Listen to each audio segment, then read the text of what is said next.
Well, welcome everyone. Please take a seat. We're going to get started. My name is Rob Brunner.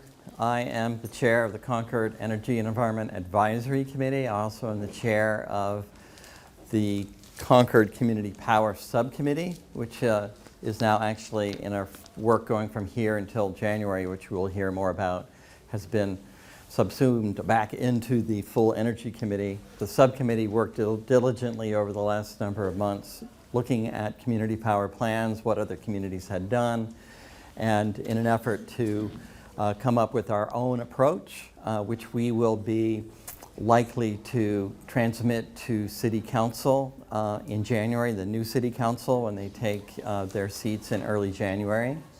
So that's very exciting in terms of having a whole group of new people around the table. So I wanted to again welcome you. Thanks for spending some time with us this evening.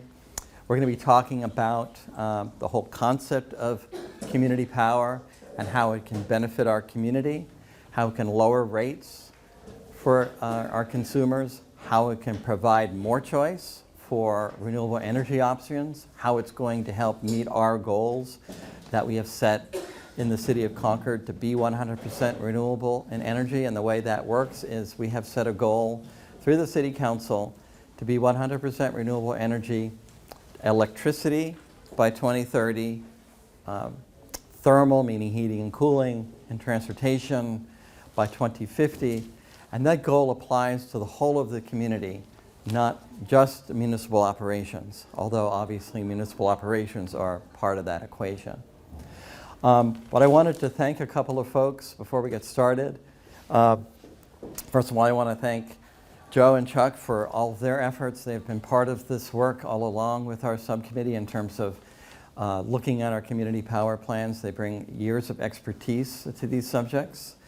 I want to thank Beth Fenstermarker, our Director of Special Projects for the city, who also staffs our committee, for her attention to our work and involvement in our work and advice and guidance. I also want to thank Beth Greenblatt, our energy consultant for the city, and also want to thank her for her insight and guidance. So we are very involved with city staff in terms of developing these plans, although ultimately it will be up to the City Council in terms of what decision they make. And as I said, we will be making a recommendation at the end of January to City Council in terms of what we think the best approach will be. And you'll hear something about those various approaches this evening. So the way we're going to do this program tonight is that Chuck and Joe are going to bring people up to speed in terms of a grounding. What is community power? How does it work? What does it mean for the consumer in Concord? Why are we doing this?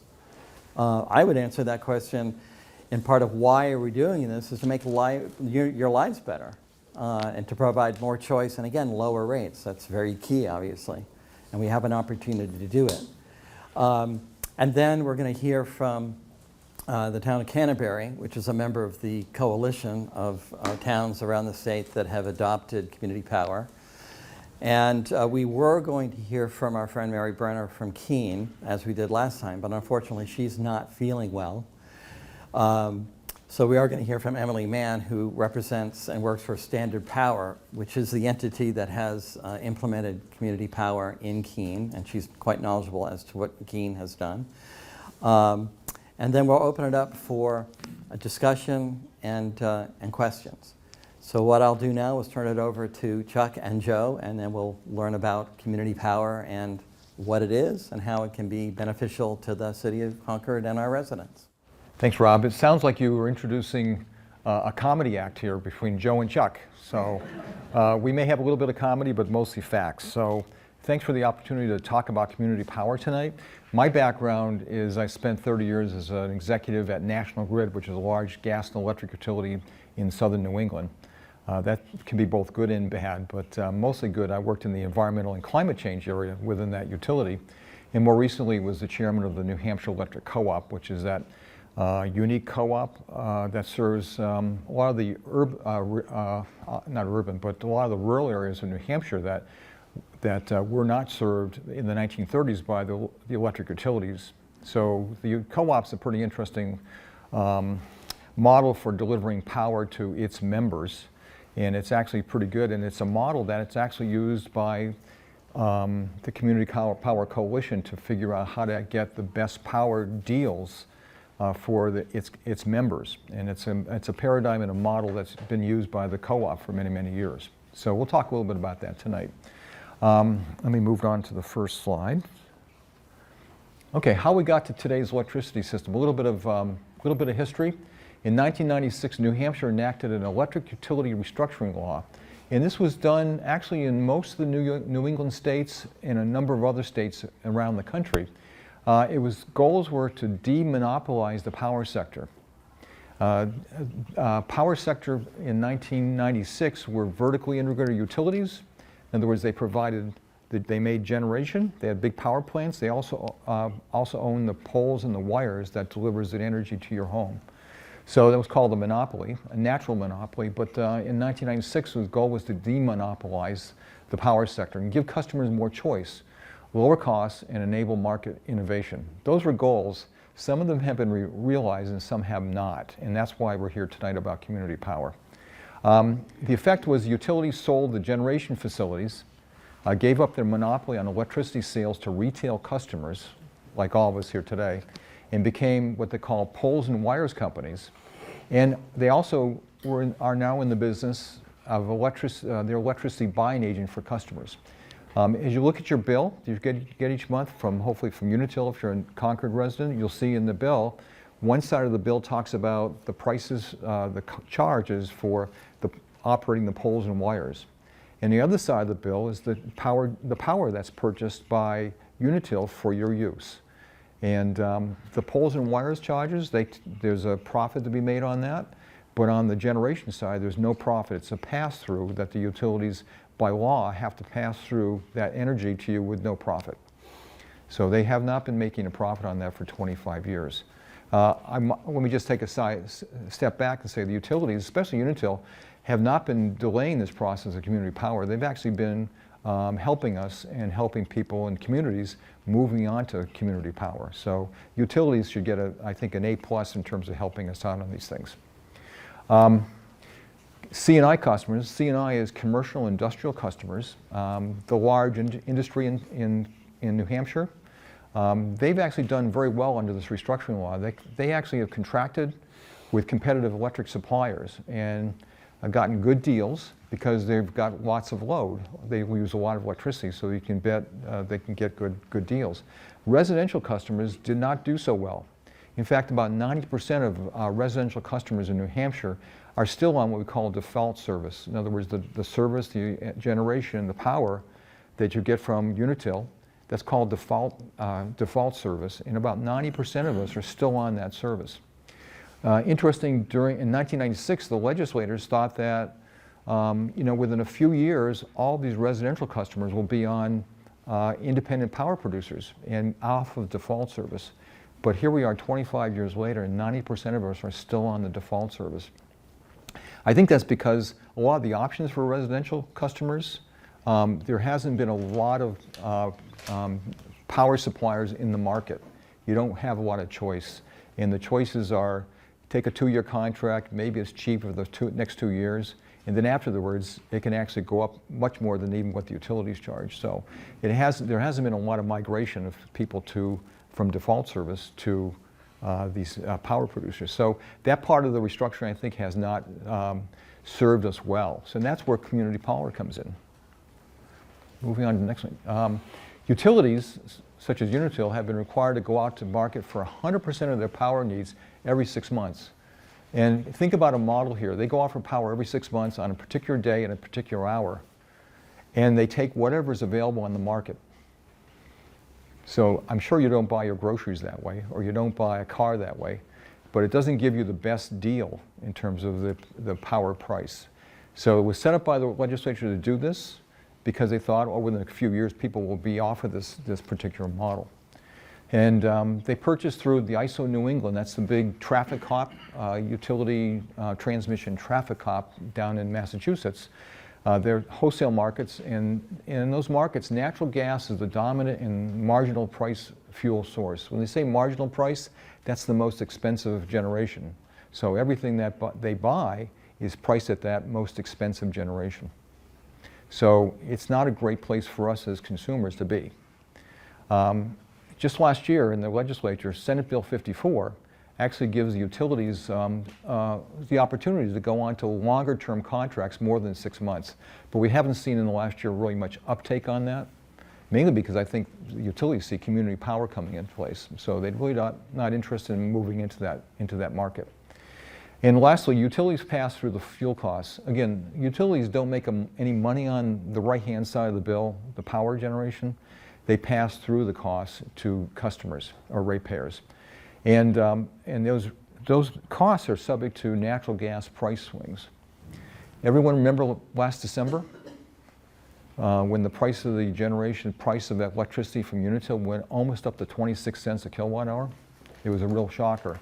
That was because the price of natural gas, if you look to the right-hand side of the curve here, that's the Unitil rates, almost 26 cents a kilowatt hour. It's because the price of natural gas, with the Ukrainian war and other things happening in the world gas market, just prices of gas went way up, and it affected our power costs. And you can see it's very spiky, and they're every 6 months. So in the summer, the prices tend to go low because the price of gas is cheap, and in the winter, gas is expensive because it's a constrained commodity here in New England. There's not enough pipelines to provide enough gas to generate electricity, but also keep our homes warm. So it's a constrained source, so the price goes up. And what is community power? Basically, community power means the city, town, or county, and it's just cities, towns, and counties in New Hampshire are assuming the role of default energy service providers from the utility. They're taking over that job of the utilities of providing the electricity. And it's authorized by state law, RSA 53E, and the key statutory amendment, which was put in place in 2019, is to allow opt-out. Legislation prior to 2019 said that you had to opt in to participate in the program. And human nature being what it is, people are somewhat, I'll say, lethargic. People have other things in their lives, so to expect the community to opt in is a big lift. So in 2019, the legislature changed the model to say it's opt-out. So what that means is in New Hampshire, or in Concord, if we go into community power, everyone is in, and if you don't want to be in, you have to opt out. And you'll be given that opportunity. And Chuck will be talking a little bit about the mechanics of that going forward. Okay?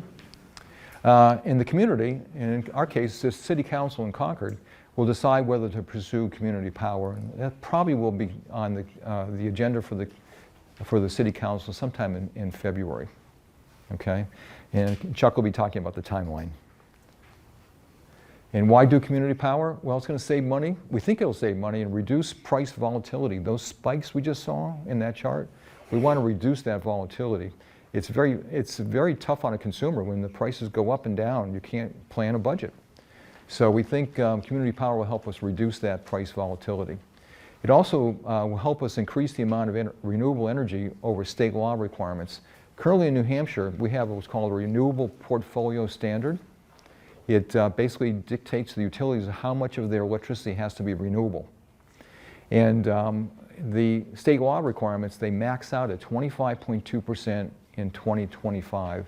That's it. Under state law, the utilities don't have to go above that level in terms of renewable energy in their energy mix. So community power gives us the opportunity as people in Concord to go to higher levels of renewable energy to reduce our impact on the environment. And Chuck will be talking about that in just a second.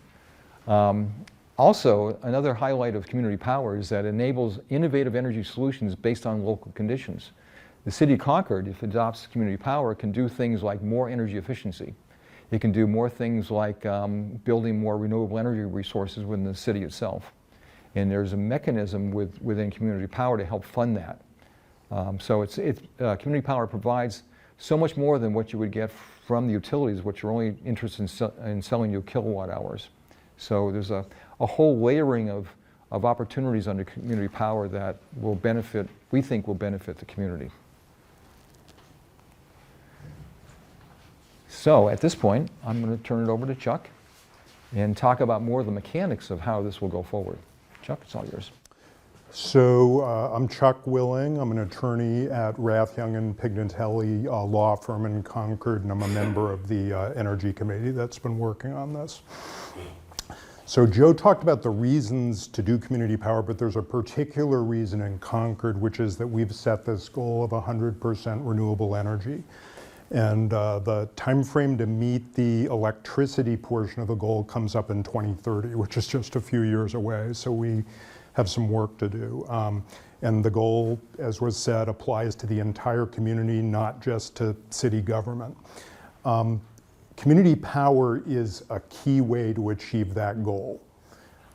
It's a way to transition the entire community's electricity supply to renewable energy. In fact, it's probably indispensable in terms of achieving that goal. It's hard to see how we could get there without it. But community power is a very important tool in that regard. So the mechanics of community power, and first of all, the transition to community power, how would it work? Joe talked about opt-out. We are likely as a committee to recommend that the city do a program on an opt-out basis, meaning residents would be moved to community power unless they chose otherwise. You can still do an opt-in program under state law, but nobody is doing it. And the reason is because, as was referenced, of kind of the human nature aspect of it. Very few people actually take the time to select an option, or maybe intimidated by the choices out of doing that. So the only way really to have a workable program is to do an opt-out program. The way opt-out works, the residents in the town receive a notice. They would be receiving a notice from the city under the program, giving them the option to opt out if they want. There would be a box they could check to say, I want to opt out. But customers on competitive electric supply would be treated differently. They would be given the chance to opt in. So it's almost like an opt-in exception to the general rule of opt-out. And that makes sense because customers that are in competitive electric supply are in contracts, basically, and you can't just take them out of their contracts. They need to be given the chance to fulfill their contracts when the contracts expire or they are able to get out of them, they can then opt into the program or choose to stay on competitive electric supply if they want.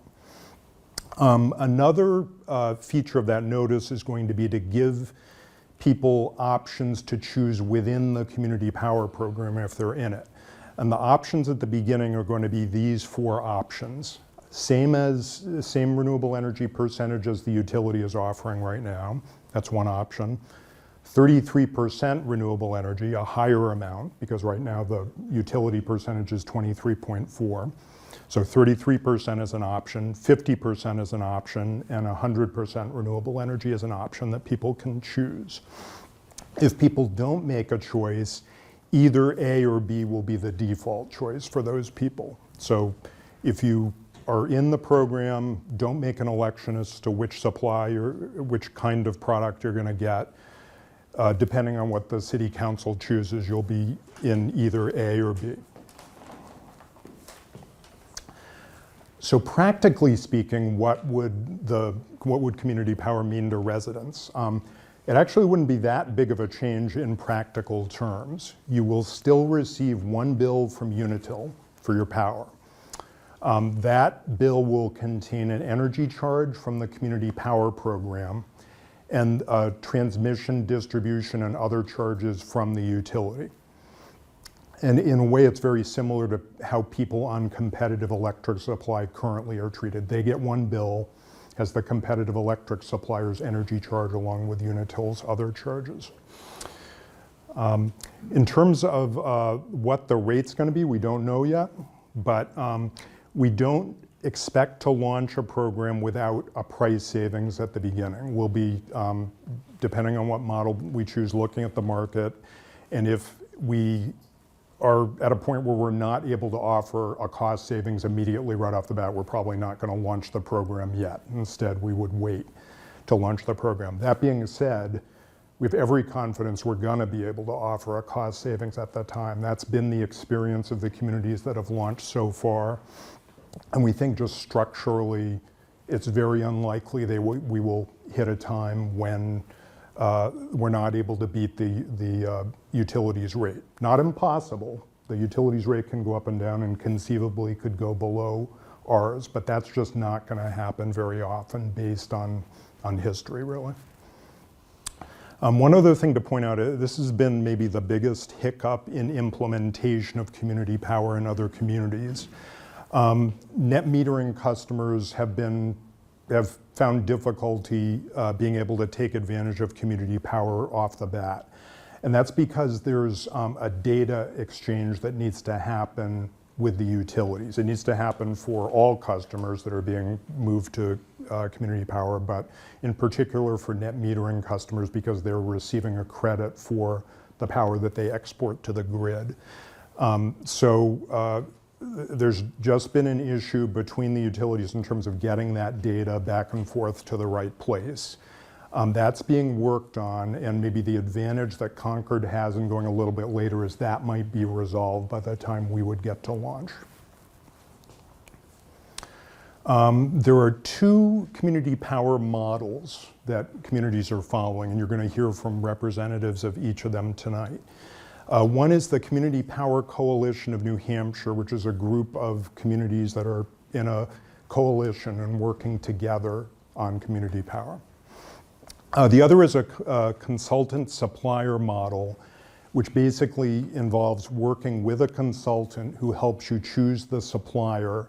The supplier is not only supplying your electricity, but really running the program for you. Under the coalition model, it's the coalition running the program. Consultant supplier model, most of the mechanics are being done by the supplier, although the consultant plays a role as well. Standard Power is a consultant under that model, and they're here to talk tonight. There's one other consultant firm that we know of that's operating in the state using this sort of a model. And the supplier is an independent party from the consultant. It's it's likely to be a major energy company operating in this region or in the country, and the consultant will help the city choose the supplier. So yes, what the Energy Committee is going to be doing is, what we have been doing is looking at these two models, examining the features of each of them, and we will recommend one of the models to the City Council along with a draft plan that corresponds to that model. So just taking a look around the state, it's very interesting to see what's going on. At the beginning of 2023, no communities had operating community power programs in this state, none of them. In May and June, 16 communities launched, and we're going to hear directly from one of them and about another of them tonight. So those communities launched, and by all accounts, again, you'll hear this right from one of those communities, it's been very successful. Those communities have seen savings for their customers. People are very happy to see that their electric bills are lower, more renewable energy, and they've taken charge of their, the supply of energy. So I think they anticipated more hiccups than they've had. I talked about net metering being one hiccup, but because of the logistics of trying to change power supply for tens of thousands of people, there are a lot of potential difficulties, or you'd think a number of people might be affected negatively in some way, but when we've talked to the people who've launched these programs, they've been quite surprised that those problems are limited. There are individuals who wanted to be in but didn't get transferred, little situations like that, but not as many as they thought there would be. So those 16 communities launched. Dover has recently launched, becoming the 17th community, and Cheshire County, today might actually be the day, I'm not sure, but it's sometime around now. They're going to launch a program on behalf of 3 towns in their county. So there'll be even more community power programs operating. Now looking ahead, by next spring, at different points in the spring, we're expecting another 30 or so communities to launch programs. They are in various stages of preparations, have maybe had plans approved or not, but these 30 communities or so are expecting to launch in the spring of 2024. But many other communities beyond that are also considering community power. I've been trying to keep a tally of who's implemented, who's considering, who's at different points in the process, and the total of launched, about to launch, and considering in my count adds up to about 80 communities in the state. So that's quite a bit at this point. This is not something that, a situation where Concord would be going out on a limb doing this. We'd be following a path that others, have laid out pretty clearly for us, and that other communities have made a decision to do, and the ones that have launched have been very pleased with their decision. So the process from here, roughly, this can change and there are additional details, but this is the second of 2 public input sessions that we've conducted. And we got a lot of great input at the first session, and I'm sure we'll get a lot of great input tonight. The committee is going to keep deliberating, and we expect that in January of 2024, we're going to finalize our recommendations to City Council and deliver them to City Council. And by the way, that'll be the new City Council that is seated in January after the elections last week. We'll deliver it to them. We're hoping that it gets noticed at least on the agenda for the February City Council meeting. So that would be our optimal time frame on this, and then it would go into a process of public hearing and the rest of it to ultimately get to a point of City Council decision on it. So the city we hope would approve the community power plan and make the other approvals that we need to move forward. Then we have to step back and go to the New Hampshire Public Utilities Commission. They need to approve a community power plan. So we're going to take the plan that the City Council's approved and go over to the New Hampshire Public Utilities Commission. The good news is that's a pretty pro forma process. If you've got a plan that is like the plans they've approved before, they're going to approve your plan because they're only allowed to disapprove it if it violates the statute, and these forms have now been so vetted that they don't violate the statute. In this same time frame, depending on the decision that gets made by the City Council, we will be signing agreements with the coalition or a consultant supplier and getting ready for preparing to launch our program. We would prepare to launch our program. It can't be immediate after those steps. It takes a few months, 2 or 3 months at least, to do that. During that period, we would be preparing and sending out the notice to residents, giving them the chance to opt out of the program and the chance to elect which product within the community power program they want if they're in. We would also hold public information sessions at that point. And at that point, we're holding a session now, but that one's going to be a lot more nitty-gritty in terms of what people can expect to see on their bill and when, and prices and that type of thing. So we're hoping that after those notices that we've sent out, we will have some, the public's attention as much as we can have it on the change that's about to happen. And then we launch. We're looking forward to doing it sometime next year. I think it's going to be very, very difficult for us to do it before July 1st of next year, just given these different processes that we need to go through, but we're hoping it's as soon after that as possible. Before I give up the microphone, just wanted to talk about a button-up workshop that's happening later this month, Wednesday, November 29th, from 6 to 7:30 in the Concord Library Auditorium. And that's a chance to learn about energy efficiency and steps you can take to reduce your energy bills in your home. So it's free. There'll be some experts there that'll talk about how to do it, and it should be a good event. So I invite everyone to come to that event. Maybe the last thing I want to say before I pass it off to whoever's next, were at least different documents in the back. It looks like people have them already, so I'm glad you've picked those up on different topics, including this and including community power. So, should we take questions to our group now, or do you want to go through the other We presentation? can take a couple of questions now, Okay, and then we can turn it over and go to the next phase. okay. Sounds good. Chuck, this is just a paperwork question. Yep. You're out of the, this is all you have left. Where could people get this if they wanted it? That's the printout of the PowerPoint. We will put it up on the Energy Committee's website, I think. Would that be right? So if you go to the city website and search Energy Committee, you can probably find a direct link as well. You'll find the PowerPoint. Thanks. What's the basic principle by how this community program is cheaper? Or is it because you don't have to do these twice a year, 100% contracts? Yeah, basically the utility is constrained in how they must purchase power. And it almost forces them to go out at a time, as Joe was saying, when it might or may not be a good time to go out, and they must purchase all of their power at that time. And they must purchase it from a market where natural gas is the marginal price fuel. And the state law gives them no flexibility on that point. So basically, what a community power program is able to do is do it in a much smarter way.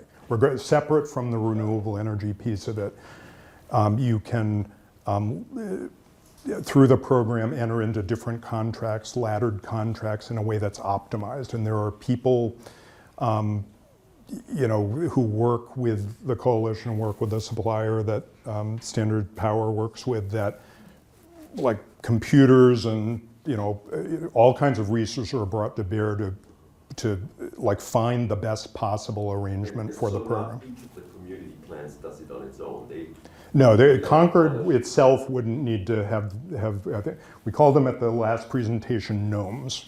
Think of gnomes somewhere out in the basement, somewhere, very, very smart gnomes with their computers, like figuring out what's the most optimal energy arrangement under the market condition. Purchasing power Yeah. consideration also for all of the communities. Yeah, communities can band together and purchase. That's an option. And just an opt-out community, which is going to be representing most or all of the community, has a lot of purchasing power. So that enables the city to get better deals than individuals can get on their own. How does the choice of renewable energy impact this program? Yeah, so if people are given this choice, generally speaking right now, as you elect more renewable energy, you're going to be paying a slightly higher price. Okay. So, people will need to, will be aware of that. The good news, so far, based on these experiences in other communities, the programs have been able to offer same as utility renewable energy percentage and 33% renewable energy percentage and even 50% renewable energy percentage, doubling what the utilities are able to give you right now at a cheaper rate than the utilities are able to offer. And that's the difference between how utilities are made to purchase power versus how community power programs can purchase power. There's just such a delta there that you can increase renewable energy percentage and still achieve a cost savings. Now, I saw the city council meeting from last night on YouTube this afternoon, and it doesn't sound like the city of Concord will be part of this. So why are they deciding what we do? They've got their own contracts right now for energy and renewable energy. So, because they're in contracts, they would have to get out of those contracts if they wanted to. They're Makes sense, but then my question, why are they then deciding for us what to do? Or why can't we as a community make that decision and not be based on what the city council? Well, the city council represents the community. That's how we make governmental decisions. We don't have town meeting in Concord. So if there's going to be a collective decision, it has to be the city council that makes it. Based on the programs, the 50, 33%, 100% renewable energy, and the examples that you reviewed, how often can a community member change between those programs? Very frequently, like more frequently. It's easier to do than it is to switch on and off competitive electric supply right now. Oh, one more, I produce my own power now, Yep. so I will get full net metering, that will. Yeah, Fixed, or- the way, because of the hiccups on net metering, it's been difficult to get net metering credit to customers. So we hope we're in a better place at the time we implement, but if we aren't, it might make sense for net metering customers to not be in the program right away so that you get the full credit for what you export into the grid. But we hope that by the time we launched in July 2024 or later, that wouldn't be an issue. Okay. How many power suppliers are actually available to us now to choose from, or would be available to the coalition to choose from? I mean, we can let the presenters talk about their, the coalition has contracts with entities that do this for them, and those contracts, I think, remain in place with big energy companies that provide the services to the coalition. Under the consultant supplier model, as Emily, I'm sure will talk about, you would go out with an RFP to get bids for supply, as well as the other community power services from different companies. So it would be an RFP that would result in a supplier being selected. All right, so I hope everyone can hear me, and thank you, Chuck, and Rob for the introduction, and Joe. I was not prepared to come today, but I got a call this afternoon. Mary is not able to be with us from the City of Keene. She's a fabulous speaker, and she's hard act to follow, so I'll do my best, and also I'll try not to talk too long because, but I really hope you'll ask me questions about Keene's process and our relationship together. I've known Mary now and worked with Keene for 2 or 3 years, and so we'll get started. So I could go that way. So Keene, we've heard a lot of information now about community power, and Keene chose community power as a program for many of those reasons. They saw the community power law passed in October of 2019 and immediately saw the potential for that to help them meet their 100% renewable energy goals. So Keene, like Concord, has renewable goals for 100% renewable energy for electricity in 2030. Not sure their years for heat and other energy sources, but very powerful tool to use, and so they got started right away. They did their research around the region to talk to people who were doing it already, and they decided to run a request for proposal. So so basically to provide stable, low electricity rates for customers and more renewable energy options and more benefits. So their vision and purpose was to offer consumer choice, competitive or below market electricity rates, and accelerating the growth of local renewable energy in New Hampshire and New England. And I'd just like to mention too, the purpose of RSA 53E, if you go to the RSA, is right there, and it includes to bring the power of markets to small customers. So if you know a business or an industrial customer that gets better rates than you do, that's what community power does, is it bundles customers together. So a community builds a program and then bundles customers together for the benefits, and that's what Keene wanted to do. So Keene was actually the first plan that was approved in the state. Very proud of that. Beat Harrisville by a few days, I believe. But in building the plan, so they had run an RFP, and they had 2 bidders, and one was our team, Standard Power. We worked with an experienced consultant that has programs around the country, Good Energy, and also a New England team. So they brought up a lot of pieces and experience for that team and that approach and that plan, but we didn't know how to customize it for Keene. So we designed a survey that asked a number of questions. Surveys are great because they provide information to community members as well as to get information. So it had about 15 questions, and it talked about energy efficiency and how and what kind of measures have you taken in your home to reduce costs so far, and what would your goals be if we could run a program between, how do you rate cost savings or bill savings, renewable energy, consumer protections. It asks questions like that, which, as I said, it shares information with customers about what the potential for a program might be. But this question stood out for what kind of program, what options to offer. So we asked 4 things, and the largest percentage was, yes, I would like more renewable energy, and I'm willing to pay more. But as you can see, if you add up those green squares, there's a lot of support for renewable energy. Now we've seen this over and over again in communities across the state.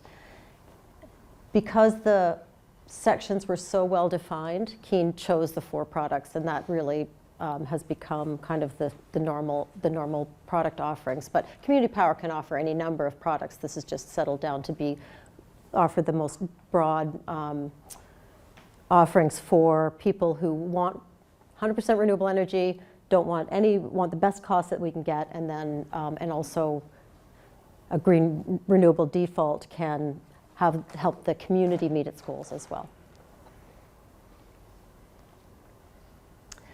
So I guess she was summarizing the program goals here. A default electricity option that was competitive, but that included renewable energy. Having a green default really supercharges the green goals, and that there are programs down in Massachusetts that have additional 20% or 25%, and they're working toward upwards of 70% renewable energy in their default. So that's in a really amazing way. But for programs that start out, it's nice to be competitive, and so we started out at 5 to 10% renewable energy. And I can talk in a minute about what that cost was. I'll talk about the program as it launched. And then to provide to provide options, we want everybody to participate. They wanted everyone to participate, and so an attractive option for everyone. There's really no reason to stay with the utility default or with competitive supply. There's an attractive option in all of their programs.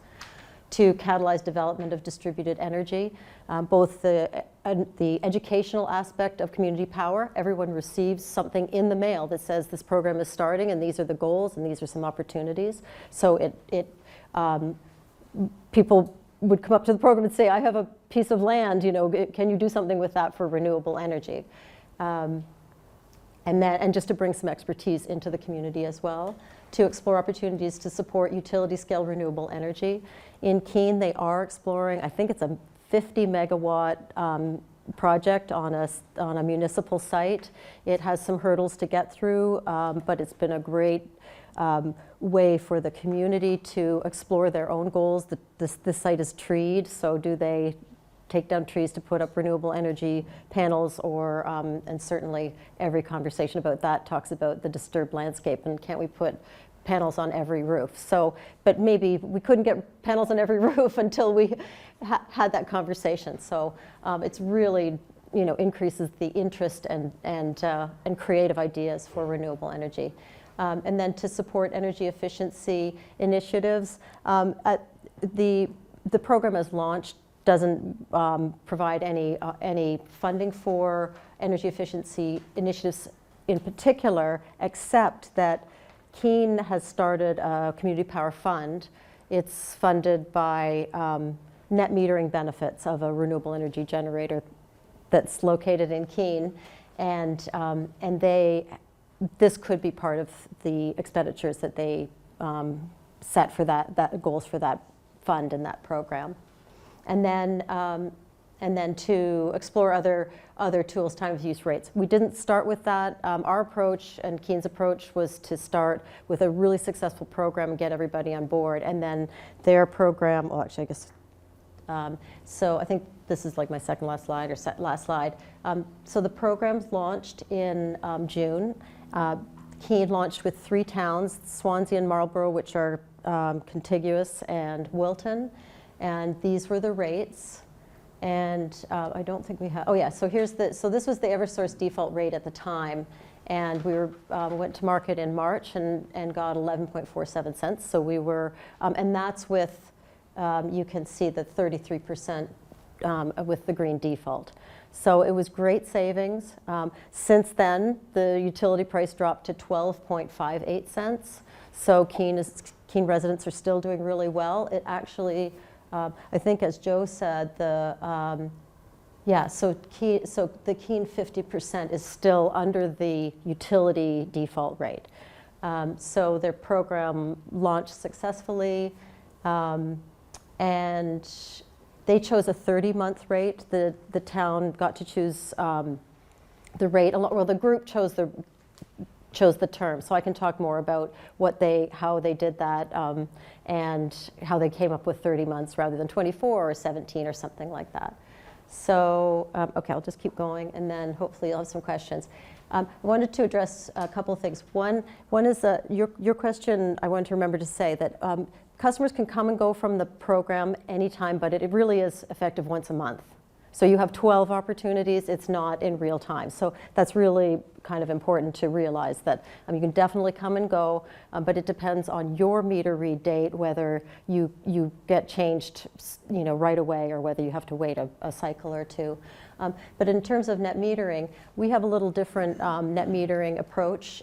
In Keene, our team read the rules about all utility default customers are automatically enrolled unless they opt out. So net metering customers are default service customers by definition, and so our materials, we support them 3 ways. Our materials say you are responsible for making your decision and you need to opt out. The second is that we provide information, so we have an information sheet, and if you want to see ours, it's at KeeneCommunityPower.com. That's actually really where their program is encapsulated. But a lot of customers can figure out from the sheet whether they should opt out, or and then we have a dedicated helpline. So, which I've had a lot of customer calls with people looking confused about their bills. But the point is that there are lots of customers that belong in the program. If you have an older system, your benefits do stay. You get your credits just fine. It works just the way it always did. If you're on the NEM 1 tariff. It's the newer systems, which is most of us, that do need to figure out whether their use pattern would benefit from lower rates or whether they need to be out because the supply credit is not currently provided to you. So it's been surprising the number of customers we've talked to who really want to be in the program and they really want 100% renewable energy. So they have done the math and done the work to see if they really, really want to have a and we try and look at a year's worth of use or something like that, because of course it peaks and valleys and there'll be months where you lose and months where you gain. But and then so there are a couple more details there, and then yeah, and then I just wanted to include about outreach. So the program, there's just all kinds of outreach opportunities within Keene. We've done a lot of radio shows and that sort of thing. So I guess I don't need to go on really about that, but okay. And I think that's so thank you for listening. I hope I covered some of what Mary would have covered about Keene, and please do ask questions. Hi, everybody. I'm Howard Moffett from Canterbury. I'm from Canterbury, but I know a little bit about Concord because I worked in Concord as a lawyer for close to 40 years before retiring in 2013. And so I know some of you in the audience, and it's really nice to see you again. I'm here to talk about Canterbury's experience as a member of the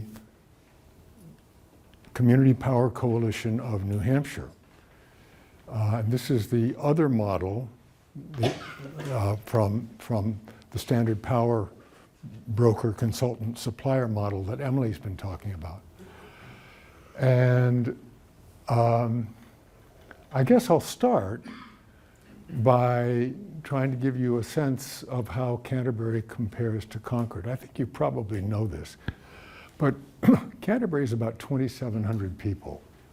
So anytime I'm talking about aggregate numbers, you want to try to multiply that by something like 20 in order to get a meaningful figure.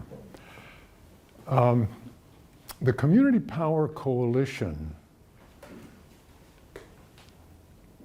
began in October of 2021. That was when the coalition was formed under RSA 53E, and Canterbury wasn't at all involved in those original discussions.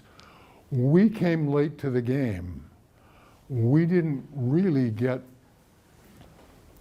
interested in or knowledgeable about community power until the summer of 2022, so a little over a year ago. Our select board established the Canterbury Community Power Committee in October of 2022.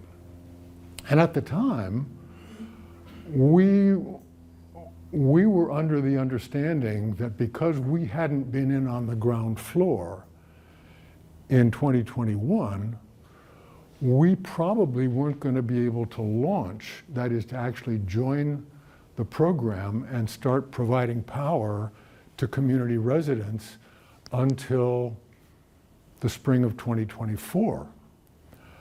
But in December, we learned that if we really busted our backsides, we had a shot, at least a chance, of joining the program and launching in the spring of 2023. That was important because of the slide that I think Joe showed you earlier. And thank you, incidentally, for that introduction to community power from you and Chuck. That was really helpful, and it saved me a lot of time. That slide that showed the bumps in natural gas prices, and many of you will remember this, in December of 2022, those prices were going up like that. It was like climbing a mountain. And everybody was in rate shock because Canterbury is served by 3 utilities, actually. For a small community, we've really made it complicated. But we get served by Unitil, which is the service provider for Concord, but also Eversource and the New Hampshire Electric Co-op.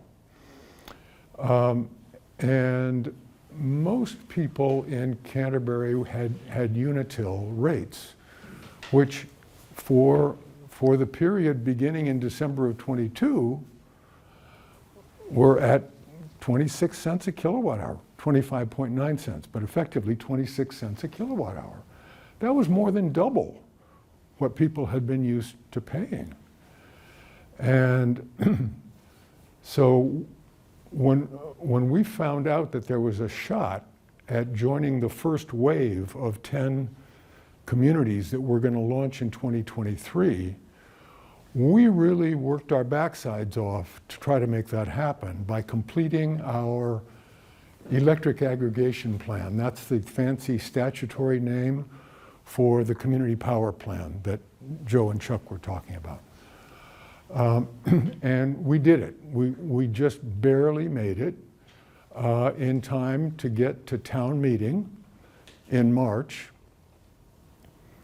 And so I think I want to go down now to the first slide. Let's see if I can do this. Yeah.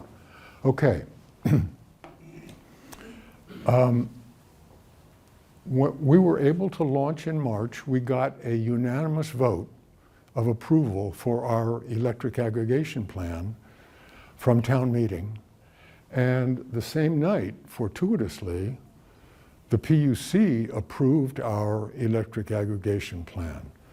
So we got a twofer on March 17th. And that allowed us to launch in the spring of this year, in the spring of 2023. So you can see the difference. Actually, Andrew, I meant to turn this around. Sorry. I should introduce Andrew Hatch, who's sitting in the back there. Wave. He's from the Community Power Coalition. The rates that were available to us through Community Power for the period that we were able to participate in what we call the first rate period up here. The actual name for it is the utility auction period, and it refers to that 6-month that 6-month period of rates where the utilities have to go out and buy all their power at the same time. But that first rate period started, I think, in February of 2022, and it went through the end of July. And you can see that the utility, the Unitil supply rate over on the right-hand side was 25.9 cents. The coalition rate that we were able to provide to Canterbury residents for the final month and a half of the first period, the first rate period, that is mid-June to the end of July, our Canterbury residents who did not opt out were all put on Canterbury Community Power's granite basic rate of 15.8 cents. Now we had emphasized the rate savings, the low rate savings, or the significant rate savings, because everybody was going nuts about energy costs during that period. So we figured it was appropriate not only to emphasize the low rates, but to suggest to the select board that as between the two community default service options of Granite Basic, which was 15.8 cents, or Granite Plus, which is the 33% renewable, a step up from that, we suggested that they stick with the basic rate, the lowest rate. So we made a little different decision than Keene did with Standard Power. But the reason was because everybody was worried about savings and the cost of energy. So we were able to launch in June of this year in Canterbury. We had this rate available for about a month and a half. And then we got the next basic news, which was the period, hang on, I'll get this straightened out one of these days. In August, effective in August, the rates changed again for everybody for a 6-month period from August of 2023 through January of 2024. And at that point, because of the gnomes that Chuck mentioned, and you know, they really do exist. Some of them have little white beards. I haven't seen any that wear the red caps with the white tassel, but they do exist. They live in the mountains of Colorado. And they have a company called Ascend Analytics. And they do pretty sophisticated modeling of future market prices for energy. And they are able to essentially go into the bulk power market and buy power, not in the way that is constrained that the utilities have to use. They can do it at any time. They can do it in any way they want. And because of that, we were able to see our rates drop again, effective in August, effective with the meter read date. In August, they dropped from 15.8 cents to 10.9 cents. Now, I don't know what you all are paying. Well, I think I do. I think you're paying 13.25 cents a kilowatt hour if you're a Unitil default energy service customer in Concord. So note that the delta, the difference between those two rates, the Canterbury Community Power rate of 10.9 cents and the Unitil rate of, call it 13.3 cents, is a little, it's not quite as great as it was in the first utility auction period. And that's because basically the markets have eased for reasons that have a lot to do with Europe and the international market for natural gas.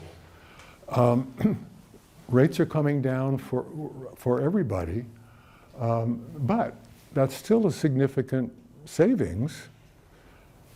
Not 40% perhaps, the way it was for us in the first rate period, but still a really significant savings that made a difference for a lot of people.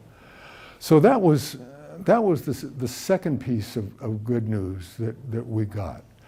But now I want to see if I can find, well, let's just look at this for a second. Our current Granite basic rate is not shown here because it's 10.9 cents. It'll be over here on the left. But the rates that are available to Canterbury residents, if they want to increase their use or consumption of renewable energy, are 11.3 for Granite Plus or 12.3 for 50% renewable, or 15.2 for 100% renewable. Note that even this rate, the Granite, actually, even this rate, both the 33% rate and the 50% rate from the Community Power Coalition are still below the Unitil default energy service rate. Now, the rates are going to change again, effective in February. The gnomes out in Colorado are starting to crunch the numbers, and the Community Power Coalition board will be reviewing those numbers and proposals from Ascend Analytics and making a decision about what the community power rates will be effective in February. But whatever they are, if Concord were to join the coalition in the spring, you would be getting options like this at the new rates that are going to be effective in February. Okay, I think I've talked probably too much, but I want to go to one more slide, because it turned out for Canterbury that there was icing on the cake. I explained that we really pushed the idea of the lowest possible rate among the four options that the Community Power Coalition provided. And there was a good reason for that. What we came to realize was that there was another sizable community benefit, because what happens is Unitil and the other utilities go out every 6 months, they buy their power all at once, they get the best price they can from the market, but that wholesale price includes a profit for the energy provider, that the utilities contract with to provide their default energy service. And there's a delta, there's a difference between the price that the utilities pay and what Ascend Analytics can get for members of the Community Power Coalition. And it turned out that for the current period,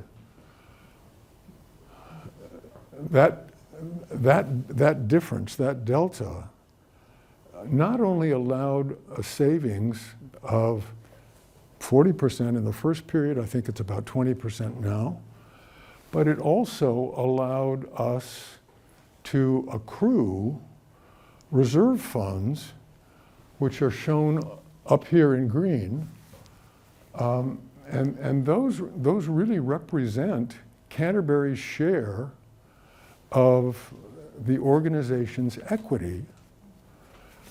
Community Power Coalition is a nonprofit. So if you're a nonprofit, the part of the savings that you get goes back to your members. And in our case, and remember, Canterbury is about 1/20th the size of Concord. And remember that we were only in it for the first month and a half of the first rate period. But in addition to the 40% savings over the Unitil rate, which accounted for 61% of the delta between the utility rate and the community power rate, 40% went to those community reserves, and Canterbury's share of that for that first month and a half period amounted to $41,000, which may not sound like a whole lot of money, but to a small community like Canterbury, it is. It's real money. We can't use it for 3 years because for 3 years it is being held in a special account in order to essentially support and increase the creditworthiness of the coalition as a whole. But after 3 years, those community reserves, Canterbury's share of that, and if it was $41,000 in that first month and a half, it's going to be another significant figure in the second rate period and from now on.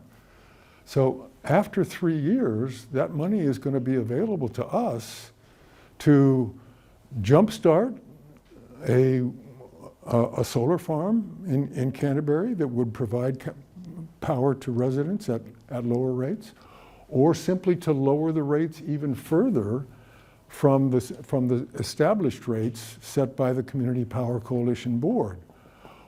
We're just starting to explore that now, but this is a huge benefit that results from the fact that the Community Power Coalition of New Hampshire is a nonprofit. They don't have to provide a profit to a broker or a consultant or anything like that. Now, notice that this second one, we don't really know how that's broken up. The 11.1 cent per kilowatt hour, I think, is the Keene low rate, right? The basic rate in Keene. The basic rate, yeah.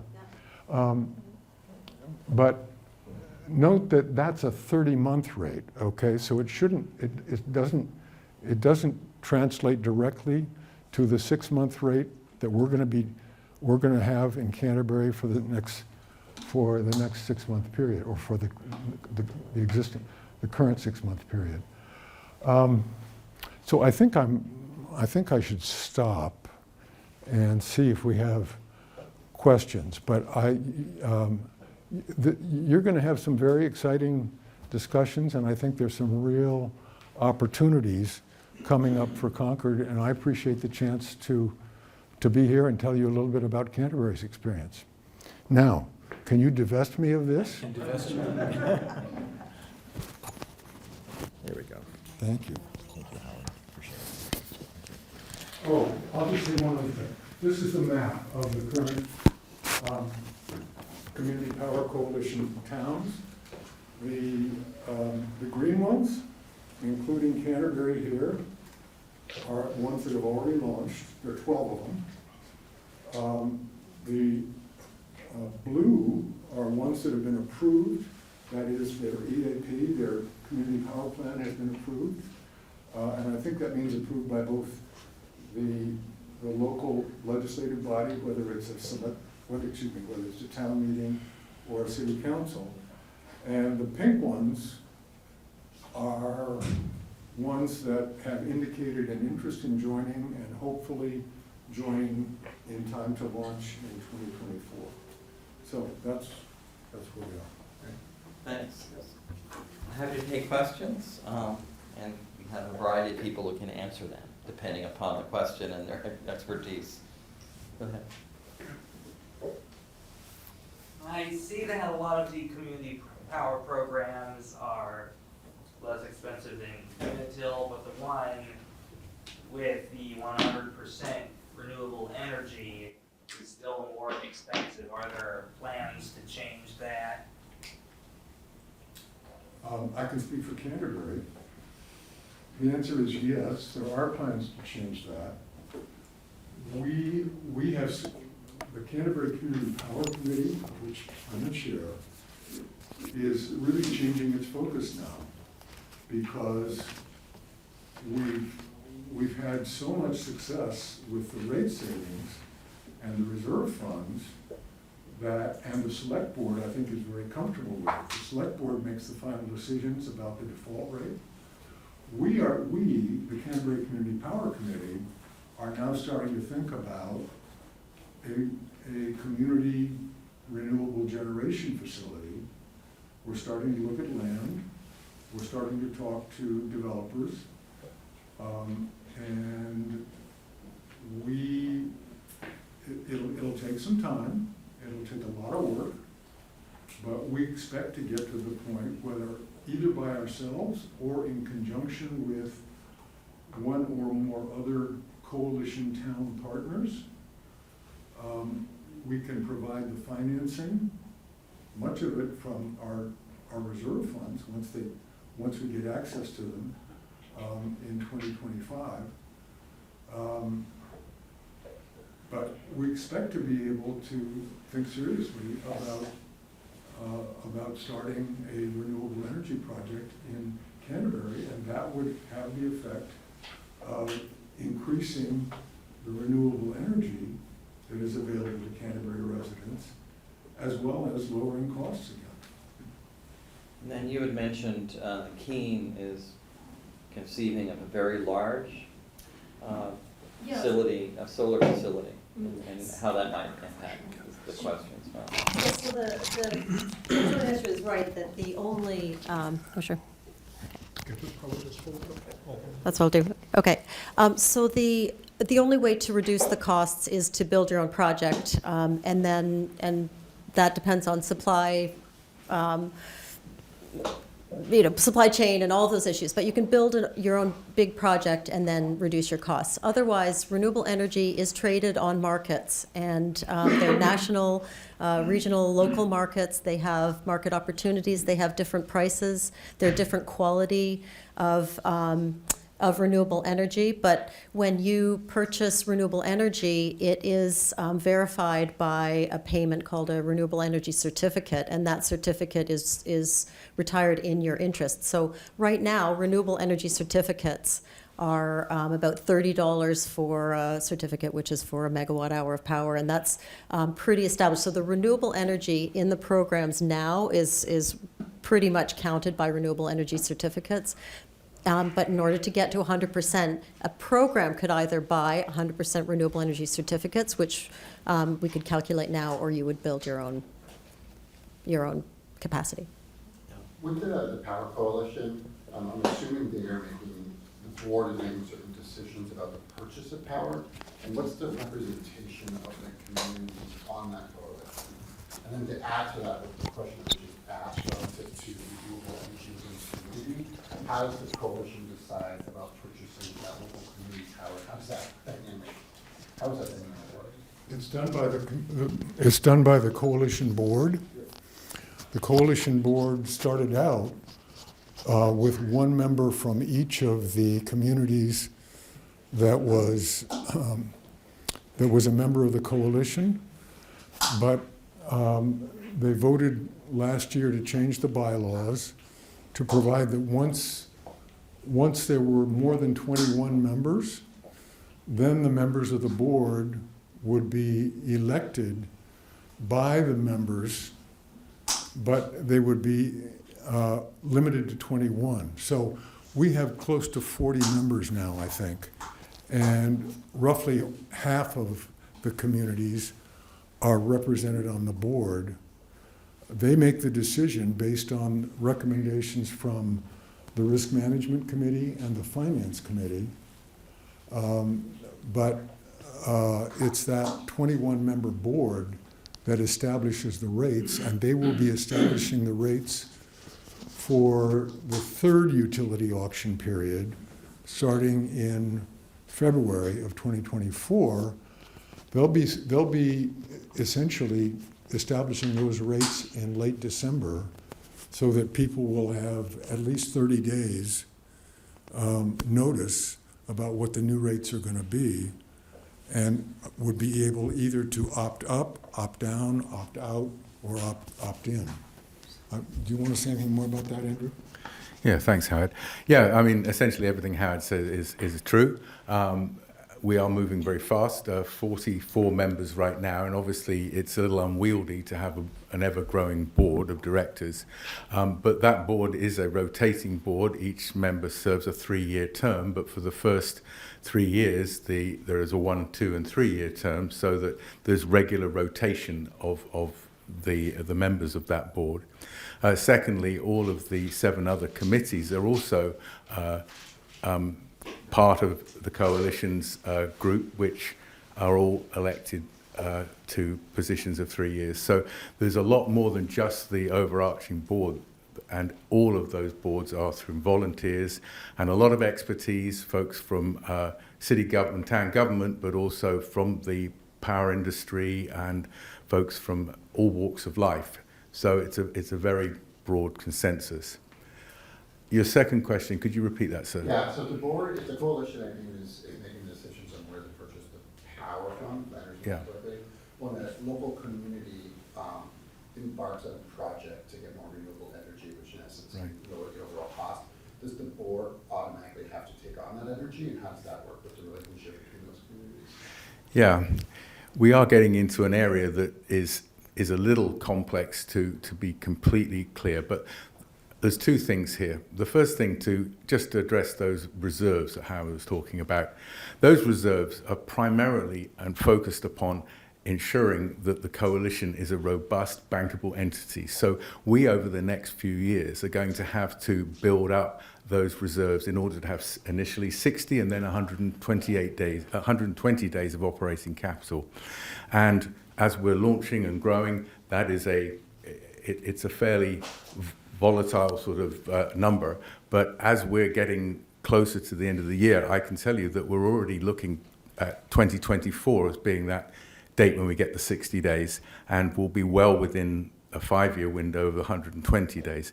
What that's going to do is a couple of things. It's going to provide the coalition with the assets to be able to procure power at the most advantageous rate, to be an operator at the highest level within power procurement.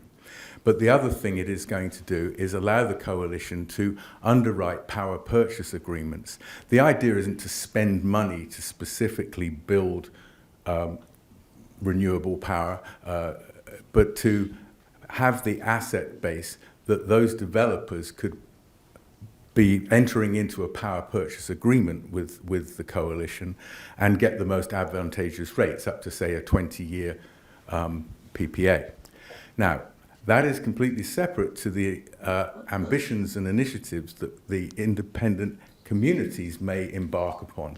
And those can be manifold. The vision here is to allow those communities to take as a ambitious route towards 100% renewables as they so wish, but not to to enforce that and burden the other member communities. Some communities are purely focused on saving their communities money, and that's all good.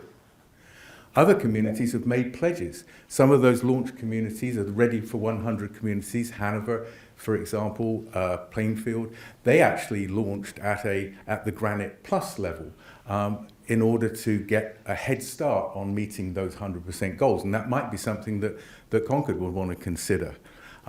It's very much a coalition of communities, and those communities. The other thing to say is that each community has an equal say. So it's not like smaller communities are going to get lost in the conversation. Those communities can group together in regional areas. And over time, the pricing models may become different. Right now, what the coalition is doing is matching to the 6-month trend of the utilities. What that gives us is an opportunity to very clearly show ratepayers the delta, how much they can save. When you're looking at a longer term commitment, we'll only know over time whether that saved money over the full period. But what the coalition is determined to do is to build those reserves to make sure that any eventuality we can definitely be competitive and undercut the utility default rate, and then underneath that continue to accrue those reserves. Thank you.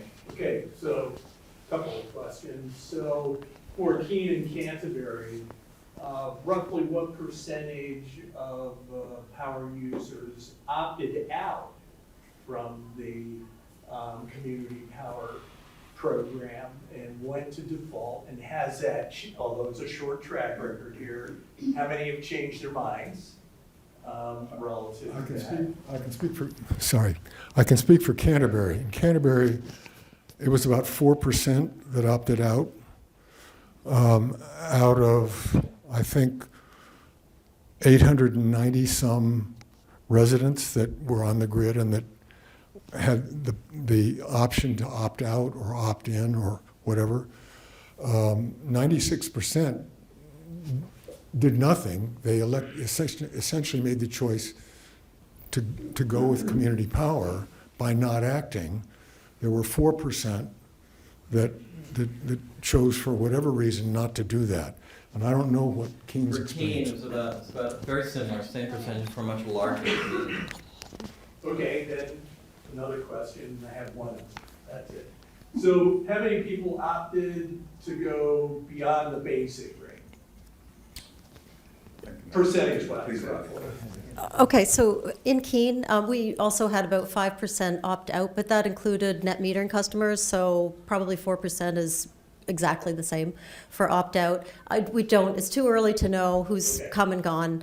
And then we had about 2% opt down to our basic, and we had 2% do about 100% renewable energy and 1% to 50%. So we do hope to do better with the opt-ups. We've done one opt-up campaign that barely moved the needle, and so we'll be looking to that. The green renewable default is really the way we're making strides with renewable energy. Okay, the last question is, I thought I had heard something either through the legislature or PUC that they're reconsidering this twice-a-year adjustment for the traditional power providers. Is that true? I think my personal opinion is that any change they make will take some time, so we'll have a long look at it, but maybe somebody has a better answer. That's being considered somewhere. I think that's part of what Joe was referring to in terms of his presentation and some policy changes. Sure. That have taken effect. What we have in the state right now is legislation from last session in the legislature that allows the utilities to go into longer-term contracts. Rather than going out every 6 months, they can go out, have the theoretical opportunity to go out to longer contract terms. So that theoretically should help them get a lower default energy price. But so far, we don't think there's been much uptake by the utilities in doing that. For whatever reason, not sure. Maybe it's because they just want to be out of the power supply business. Not really sure. Does that answer your question, I hope? Yeah, Okay. Okay. Thank you. In terms of the coalition's opt-out and opt-up, Peterborough is actually on the very high end of opt-outs. We've had, across all of the member communities, less than 1% overall. The opt-up is a whole different conversation, as Emily alluded to. It takes a lot of work. We wouldn't be standing here today if we had been successful in the 1990s, and human nature means that people move slowly on these decisions. I know in Lebanon they had a very concerted effort to get 100% renewable opt-up, and they managed to achieve 5%. But it's all single digits, and it's a tough lift. Mine is more input versus questions. I'm very familiar with what's going on right now. What Keene is doing is really trying to focus on the energy efficiency also. And I would like to see that as part of the Concord community project also. If you look at your electrical bill, the average home uses about, I got my numbers this time, uses about 600 kilowatt hours per month. That's the average home. If the energy efficiency can decrease that by 10%, that's 60 less kilowatt hours you have to buy. And that's also reduces your distribution fee because you're not paying to transport that electricity to your house. And I looked at Unitel's plus at like 11.3 and Unitel at 13.3. So right now, if you were converted, say that rate at 600 kilowatt hours, you'd save about $12 a month doing that. If you decrease your energy usage by 10%, you'll be then saving about $25 a month. So I'd really like to see this as part of the effort, and Keene's been doing this, to really push on that, how to use less. Our grids are outdated. It's gonna make it a lot easier. Demand for electricity is really going up. Second part I'd like to see, and I haven't seen these, but I've seen it with other suppliers, is more of a longer term obligation, like a 2-year or 3-year, versus just a 6-month or 1 month is what I was noticing up in Canterbury. So if we could do as input, if it's possible to do 2 or 3-year type contracts, it really locks in our budget so you know what you're gonna spend during that time frame and trying to wonder what's gonna happen in the next 6 months. So those are my 2 inputs, what I'd like to see in this project. So I think that it's a really great point. It should be said every meeting that the cheapest kilowatt hour is the one you don't use. So absolutely, you save the distribution. And that we're talking about only supply charges here. Community power is not a panacea for making our goals. It's a great, powerful tool, but it's in a toolkit. And then thank you for the shout out for Keene. But actually, I'm going to just say, can I just do this because we didn't know that, or I mean, I guess I didn't know because I just signed up this afternoon, but we also have a group of communities. We have 27 communities. I think we have 28 as of this week. We do group buying. We do a number of other things. The coalition, Concord has a choice in what you're doing. So I'll just say one more thing about this comparison chart here about the 11.1 and 10.9. The broker fee is, we charge 1 mil, which would be about 1% of that. So I think consumers need to focus on their rates, and if you want long-term rates or stable rates or something like that, there are ways to compare these programs that isn't so complicated. Like I know that ultimately this is about customer savings, not using energy or using it smartly, and those are all exciting opportunities to whatever Concord decides about community power. So if you want to see our list, I'll just put it up here too. Just to get back to the observation about energy efficiency, currently in the state of New Hampshire, the energy efficiency program is called New Hampshire Saves. Everyone's probably familiar with that. Right now, they're stuck, I'll use that term loosely, they're stuck at 2020 funding with a cost of living allowance in succeeding years. And that is, from my point of view, is grossly underfunding energy efficiency in the state. So what we have here is a program that's the state program through New Hampshire Saves that's not meeting the needs of our customers. So community power provides that opportunity through the reserves that Howard's talking about, both and it can also be done through the broker model too, to provide reserves to do things like more energy efficiency within the communities, and also do more renewable energy. So that's a byproduct that's not in existence today. So it's a benefit for from community power. Okay. Just to follow on in terms of time frame, so the Public Utilities Commission right now is considering the next, what they call the triennial energy efficiency plan. This is what caused so much controversy a couple of years ago when the PUC actually retrenched and went backwards, and the legislature jumped in to sort of bring things back to a sort of previous level. Now, by November 30th, or on November 30th, thereabouts, the PUC is expected to release their decision about the shape and funding levels of the next triennial energy plan, triennial meaning 3-year period. You might recall, being here in Concord, that we launched a weatherized program. You saw banners on Main Street for a time. And then shortly thereafter is when all this controversy took place. And we really couldn't take advantage of that. There were a lot of people who wanted to take advantage of those funds. So what we're hoping from an energy committee and city standpoint is that we hope that on November 30th, a rational and helpful decision is made by the PUC to invest in energy efficiency in a large way, and then we can then use those monies to stand up our weatherized and also later this year, early next year, next year and in 2025, a solarized program to layer onto that. But we need that support. We need that certainty over that period of time of those energy efficiency resources to be available. But any community power plan that we were to pursue and implement would be very helpful in that regard as well over the longer term. Rob, you want to talk about the plans of the city about renewable energy? Yes, actually, we have made an award to a developer to put a 5-megawatt solar array on our Cap landfill, and we may also pursue a 1-megawatt development on the wastewater treatment plant on Hall Street. But those discussions are in final negotiation, but that's going to be a really a strong benefit to the city. The school district is also expected to be an off-taker of some of that power. We are collaborating with them.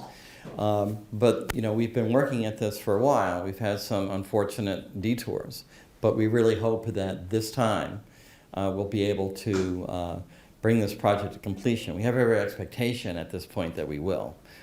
So you'll be hearing more about that very soon. Yeah.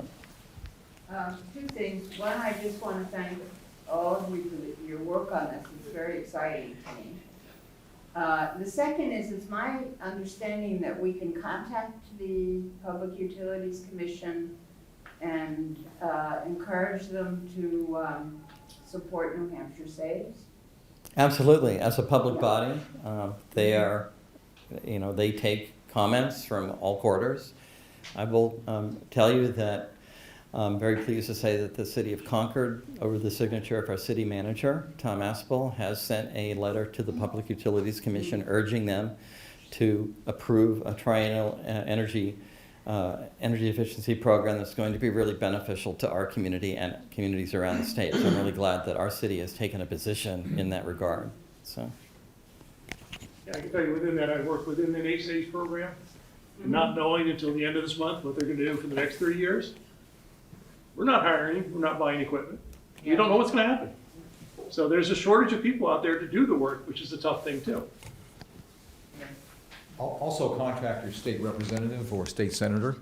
They can certainly have influence. Thank you. Yeah, contact your state senator or your state representative, and they can have influence within the various committees of the state legislature. Mostly for the House, it's the Science, Technology, and Energy Committee that actually passed the bill a couple of years ago, restoring the funding for New Hampshire Save. So work with, not only comment to the PUC, but also work with your representatives to make sure that we end up with a robust energy efficiency plan. And this all works together.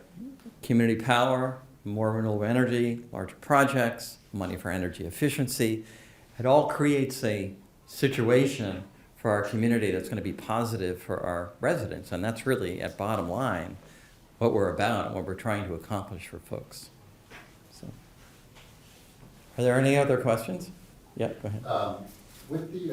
Once the community power plan is approved by the city council, what types of changes have to go through city council for approval once the plan is approved? Like, for example, when there's bids for new rates to the broker model, do those have to be approved by city council before they move forward? What is the operational impact of it? Well, with the broker consultant model, I think that you're looking at a situation where you would have some period of months, and then when that period of months was over, that contract is over. You'd have to renegotiate the contract, but then that would be certainly city council and the appropriate city staff and committees would be involved with that. But Chuck, do you want to? Yeah, that's basically the city issues an RFP for supply. The period of the contract that would result from that would be a particular period of time. For Keene, it was 30 months. It might be a slightly different period, but think sort of in that range is probably a typical range. But then when that contract expires, you need to go out and look for another contract. I'll just add a couple of details. One is that when we get pricing, we see the strip of prices, so you can see if you want to start in, May of some year, then you can see how the price map goes, and it's really like heat map. You can see adding expensive winter months, summer months, prices do fall out that make sense. And the other thing is, as a practical matter, we work with a purchasing agent. We work with someone who does contracts all the time. They review the ESA beforehand because days are gone when you can go 2 or 3 days where a bid is out there. We have an hour turnover when we decide whether a bid, we have indicative pricing and then we have bid day, and that's when we say, this is the best we can do in this market, and we're going to go forward. And we just do that as I said, we do a renewal, we start to look a year, 8 months, 6 months before the renewal. And just from a public comment perspective, my ask is, would you go down the broker route or the RFP route, that the net revenue reserves is transparent and they're also protected to be brought back into the energy goals? And I don't know how that works, right? So if there's a net revenue profit, that's a question mark there. But I'm assuming there's a reserve that gets established even while, and that there's transparency there to the city, and also those reserves are protected to continue to support energy efficiency in the city. Okay, so this table is not comparing like even average rates of the comparison of the models. They're a snapshot that are comparing. Oh, I'm 10. assuming, Right. I'm assuming So that the broker. RFP So our model, model, that is the supplier cost plus a mil per kilowatt hour. Like that's what's in our rate. But we have 11.1 cents over 30 months. The coalition started at 15.8 cents. So I have the average cost, but it doesn't matter. I'm just saying that it's all supplier costs plus a brokerage fee for services, and we just work on getting the best rate, pricing in the best market, and then value stable costs. So everybody else goes up and down. The savings calculations and all of that, worry about whether it's going up and down doesn't affect the customer's cost. All right, super basic question, this is really new for me. Yeah. So when you get an RFP and you get a rate for energy and there's a broker fee, does the city add anything to that for protection and for reserves? Mm-hmm. So the city doesn't, in our standard contract, they have no costs or fees associated with the program. I'm just Concord's proposal, what they're thinking about. We have it. So are you asking about, so in Keene, they're adding additional money on top of it to create a reserve account for energy efficiency projects? So that could be something that we could consider, which Keene is doing. So it's separate from what's shown on this graph, it would go sort of on top of it. Exactly, so all I'm saying is that if that can be transparent Yes. and known to the community, just that's all I'm saying. Yep. Okay, great. Yes. Should add to, in that way, you can change what you're doing over time. It might be that we don't add that at the beginning, maybe we add a little bit, but, when we, have an idea of what we really want to do with it, we could add that sort of a charge to a dedicated fund for the City of Concord for renewable energy projects, energy efficiency, or whatever it is that we want to do. And I'm assuming that's going through city council, they will have Yes. to approve it and be transparent. Okay, exactly. But the big difference too is that we would conceive, the way we conceive it now and the way it's done in Keene is that it's held by the city. Yeah. It's not held it's not commingled. It's not held by us as the broker or by that it's held by the city, yeah. Yeah, what the rates, the differential rates between Unitil and whether it's the broker model or the coalition model, that differential allows, both allows to take some, to add a little bit to the rate and build up the reserves. I'm totally supportive of this. It's a really smart thing to do. Might have one other comment. One last. Oh, go ahead. Sure. I think the general bent of these communities that have launched is to launch in the simplest possible way at the start, just like a base program. What we would expect to do if we launched is add more features over time and optimize the program over time in the way that we're talking about. One last question. Okay, so as this gets more momentum, becomes bigger, how do these programs fit within the ISO New England model of they have to guarantee supply meets demand? And they've been working with Unitil, Eversource, and the big suppliers. How does this then impact that model? Or does it? One way to look at it is ISO New England has,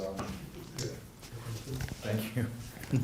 I'm not an expert in this, but ISO New England is the traffic cop for generation, supply, and feeding into the transmission distribution systems.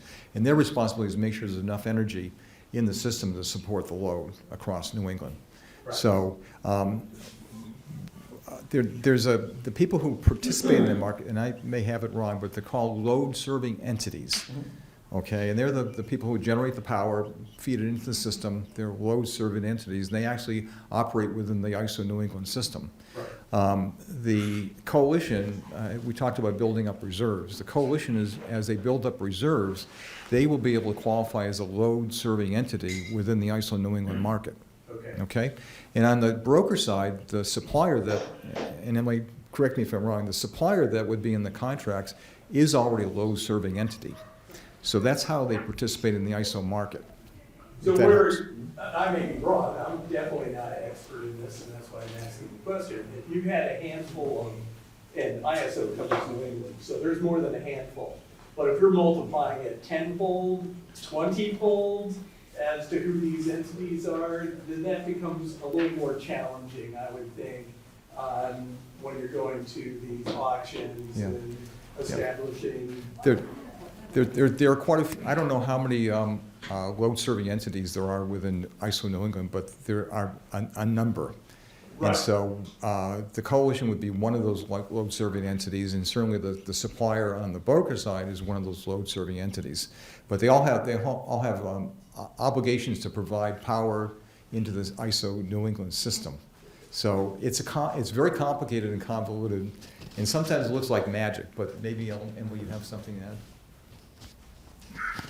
I think your question is valid, a concern, but we do work with load-serving entities, with suppliers that are already operating. This is large national, regional entities, so they're already players. I know, some of them provide default service already. We're shifting customers around. I mean, they may have an issue with how things are shifting, and there may be some things that are shifting, but from ISO perspective, it's just contracts. It's just all the customers are still there, the demand is still there. It's just who's getting paid for it is really what we're changing, and who's saving money, and who's benefiting from the savings. I think that wraps it up for this evening. Thanks so much for joining us. And you'll be hearing a lot more about this proposal and this concept as we move along in 2024. So thank you again for joining us. And if you have any other questions that you think about in the next couple of days, or while you're standing in the shower perhaps, as I do, be in touch with us. Thank you.